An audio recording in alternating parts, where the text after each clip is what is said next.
வணக்கம், welcome to Chitra Murali's kitchen.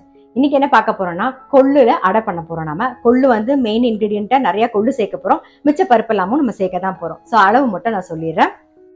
கொள்ளு 1 cup, சிவப்பு அரிசி 1/2 கப், பச்சரிசி 1/2 கப், புழுங்கல் அரிசி 1/2 கப் இல்ல இட்லி அரிசி 1/2 கப், பச்சை பயிறு 1/4 கப்பு, உளுத்தம் பருப்பு 1/4 கப்பு, தோரம் பருப்பு 1/4 கப்பு, கடலை பருப்பு 1/4 கப்பு.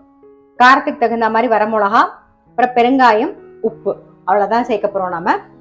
இப்ப நான் சொன்ன அளவுல கொள்ளு அரிசி பருப்பு எல்லாத்தையும் நல்லா அலம்பிட்டு ஒரு 5 மணி நேரம் ஊற வச்சாச்சு. நான் பாருங்க நல்லா ஊறி ரெடியா இருக்கு. ஸோ இப்ப அரைக்க போறோம் நம்ம. இதுக்கு காரத்துக்கு நான் சொன்ன மாதிரி வரமிளகா உங்களுக்கு தகுந்த மாதிரி பார்த்து போட்டுக்கலாம். நல்லா பிச்சு போட்டுக்கோங்க, அப்பதான் அரைப்படும். இதுல எந்த பருப்பு இல்லைனாலும் நீங்க பண்ணலாம். பட் கொள்ளு வந்து உடம்புக்கு நல்லது அப்படிங்கிறதுனால, கொள்ளு சாப்பிட்டா நல்லது இளைக்கும் அப்படின்னு சொல்றதுனால நான் கொள்ளு ஜாஸ்தியா சேர்த்துட்டு மிச்ச பருப்பெல்லாம் கொஞ்சம் கம்மி பண்ணியிருக்கேன், அவ்வளவுதான். கொஞ்சம் பெருங்காயம் சேர்த்துக்கலாம்.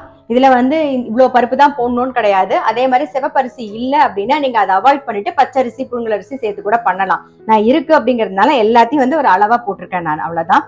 இப்ப வந்து வரமிளகாவும் சேர்த்தாச்சு, பெருங்காயமும் சேர்த்தாச்சு. தேவையான உப்பு சேர்த்துக்கலாம். தேவையான உப்பு. அரைச்சு எடுத்துட்டு வந்துடலாம். ஆமா, ரொம்ப நைஸா அரைக்க கூடாது. அதை தோசை மாதிரி வாக்குறதா இருந்தா நீங்க நைஸா அரைச்சிக்கலாம். நம்ம கையில அடை மாதிரி தான் தட்ட போறோம், அடை தான் பண்ண போறோம். ஸோ அதை நான் தட்டி தான் பண்ணுவேங்கிறதுனால நான் கோர்ஸா தான் அரைப்பேன். இந்த மாதிரி குறை குறைன்னு அரைச்சிக்கணும், ரொம்ப தண்ணி விடாம.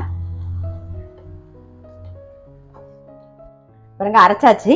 இப்ப நான் வந்து ஒரு பாதி தான் வாத்துக்க போறேன். அதனால வந்து வெங்காயம், பூண்டு, கருவேப்பிலை கட் பண்ணி ரெடியா வச்சிருக்கேன். ஸோ இதுக்கு தகுந்த அளவுக்கு மாவு சேர்த்துக்கலாம். நீங்க தேங்காய் போட்டும் வாக்கலாம். வெங்காயம் தான் போடணும்னு இல்லை, பூண்டு வேண்டாம்னா வெங்காயம் மட்டும் சேர்த்துக்கலாம். இல்லை வெங்காயம் பூண்டு எதுவுமே வேண்டாம் அப்படின்னா நீங்க தேங்காய் மிக்ஸ் பண்ணிட்டு வாத்துக்கலாம். எதுவுமே இல்லாம கூட நம்ம வாத்துக்கலாம். இது எல்லாமே ஆப்ஷனல் தான், நம்மளுடைய விருப்பம் தான். மாவு நல்லா மிக்ஸ் பண்ணியாச்சு. அடுப்புல வந்து கல் வச்சிருக்கோம், நல்லா காஞ்சிடுச்சு.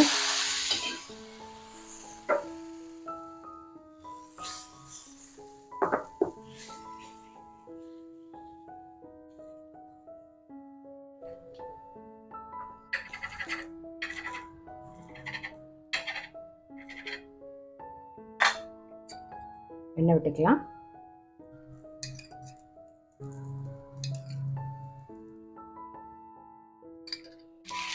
வெந்தெடுத்து திருப்பி போட்டுடலாம்.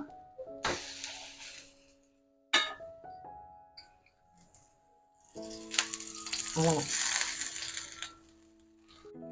வெந்தெடுத்து நம்ம எடுத்துடலாம். இதே மாதிரி எல்லா அடையும் வாத்துக்கலாம்.